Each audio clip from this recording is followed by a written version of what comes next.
자, 오늘은 AP 컴퓨터 사이언스 A, 오늘이 아니라 이번에는 AP 컴퓨터 사이언스 A에 대해서 이번 본방학 강의에 대해서 설명을 드릴게요. 일단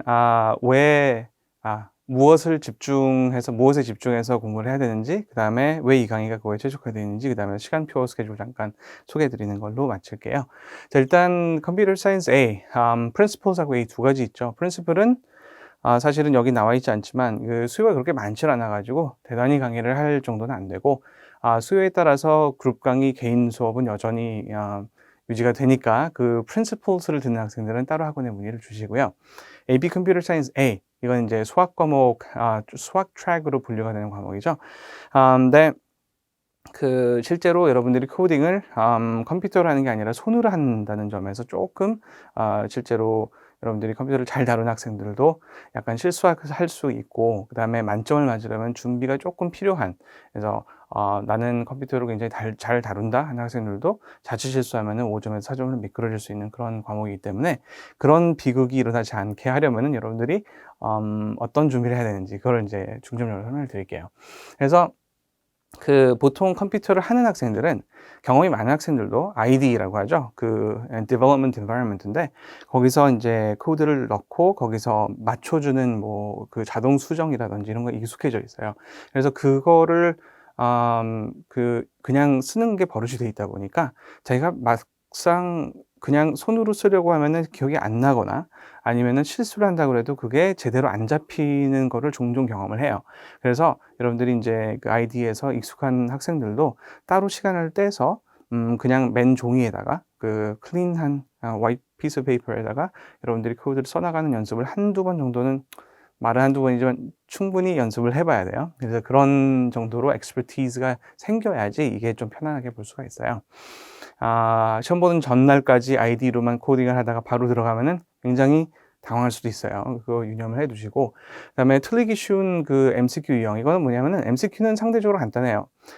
코드 스니펫이라고 해서 짧은 코드를 주고 이거의 아웃풋이 뭐냐, 여기에서 어떤 점을 수정을 하면 어떻게, 이렇게 하려면 어떻게 수정을 해야 되겠냐, 이런 문제들을 물어보는데, 그 코드 스니펫 같은 경우는 대부분의 문제들은 여러분들이 보기만 하면 뭔지 대충 알 수 있을 것 같아요. 그런 느낌을 줘요. 하지만 여기도 함정이 있는데, 여러분들이 만약에 익숙한 여러분들의 버릇들이 있을 거예요. 근데 그 대부분 초심자들이 가지고 있는 버릇들이 있어요. 그걸 교묘하게 노려서 그렇게 코딩을 하게 되면은 결과가, 예측하는 결과는 좀 반대 방향으로 난다거나 조금 어긋나는 결과를 유도하는 그런 문제들이 있어요. 그래서 여러분들이 그런 것들을 이제 눈을 트레이닝을 시켜서, 이거는 이런 데 함정이 있겠구나, 이거를 잘 살피는 그런 능력을 키워야 돼요. 그런 것들만 해주면은 MCQ는 큰 문제가 없고, 또 한 가지 MCQ는 끝부분에 가서 조금 난해한 알고리즘을 포함한 문제들이 나올 수가 있어요. 뭐 서칭 앤 소팅 알고리즘 중에서 바이너리 서치라든지, 아니면 좀 심한 경우에는 merge sort라든지, 이런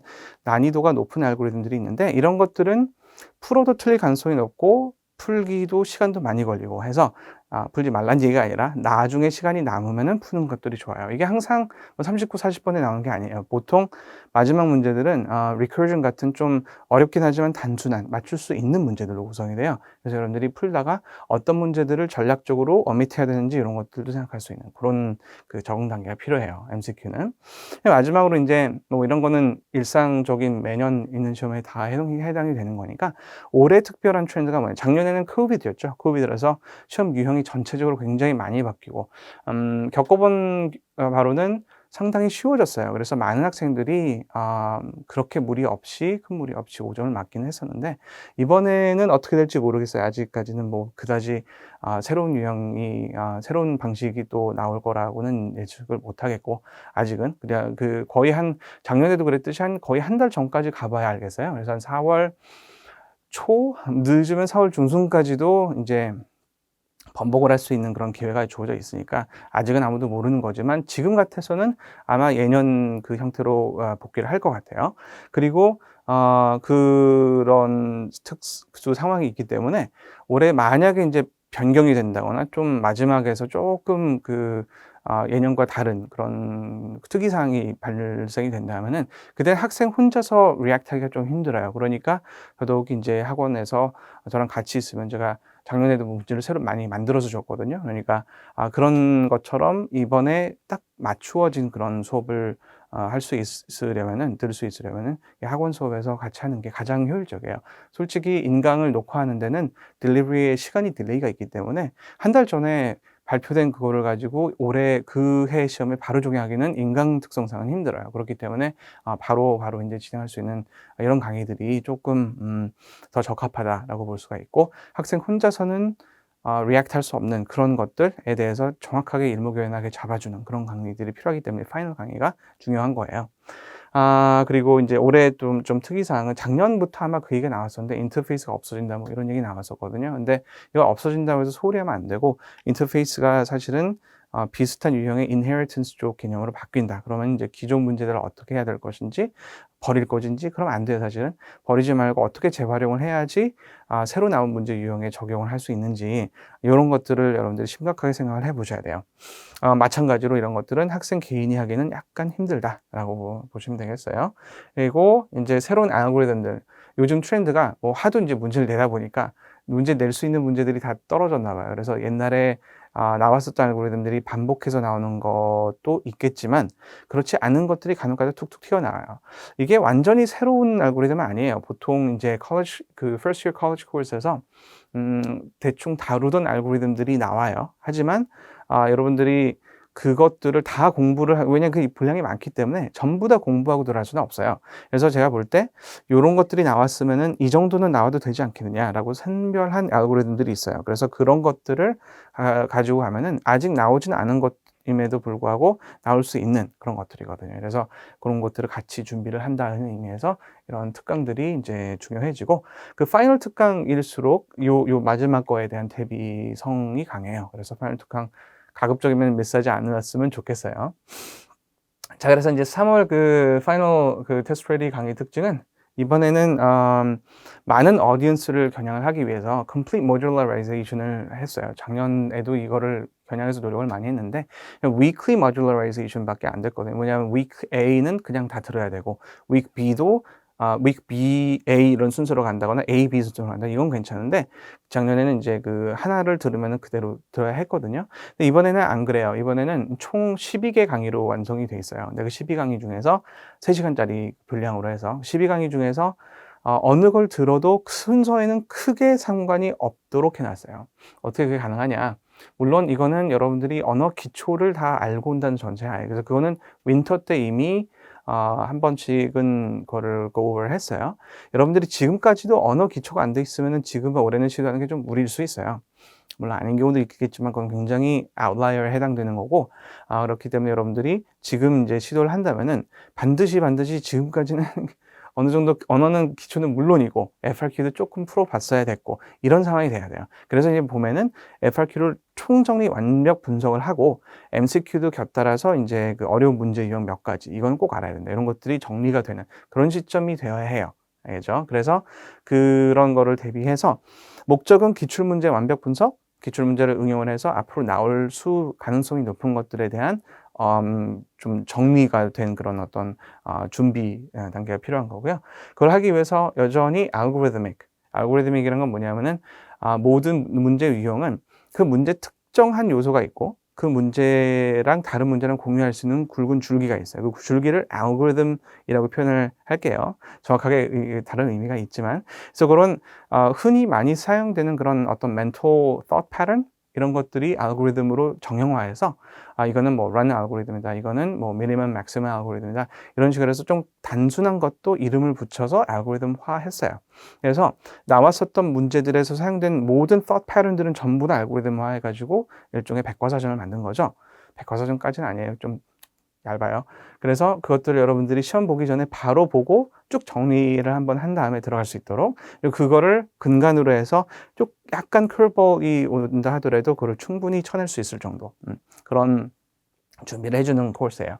그리고 인제 predictive라는 것은 안 나온 것들, 아까도 말했지만 이제 안 나온 거를 예측을 하는 건 솔직히 학생은 좀 무리예요. 학생이 얼마나 경험이 많고 순발력이 좋으냐에 따라서 이런 문제들이 나오면은 어떻게 대응할 건가가 결정이 돼요. 하지만 이 predictive한 거는 사실 학생 개인적으로 준비하기에는 굉장히 난해해요. 하지만 제 predictive한 세트들은 그 뭐 제가 예측한 것들 중에 많이 반복되면서 나오기는 했어요.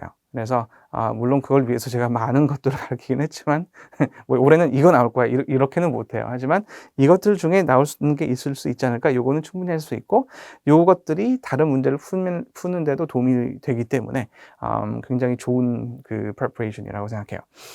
어쨌거나 내가 생각할 때 뭐 100점 만점을 맞지는 못할지라도 뭐 AP에서 만점 맞을 필요 없잖아요. 80%만 맞아도 충분히 5점 겨냥해 볼 수 있어요. 그래서 5점을 얻을 수 있는 그 궤도에 최단 시간 안에 waste 없이 그다음에 뭐 자바 같은 경우는 그 보통 학교에서 선생님들이 약간 감을 못 잡으신 처음 가르치지 한 몇 년 안 되신 선생님들은 자바의 언어에는 있는데 AP에서 안 다루는 것들을 은근히 많이 해요.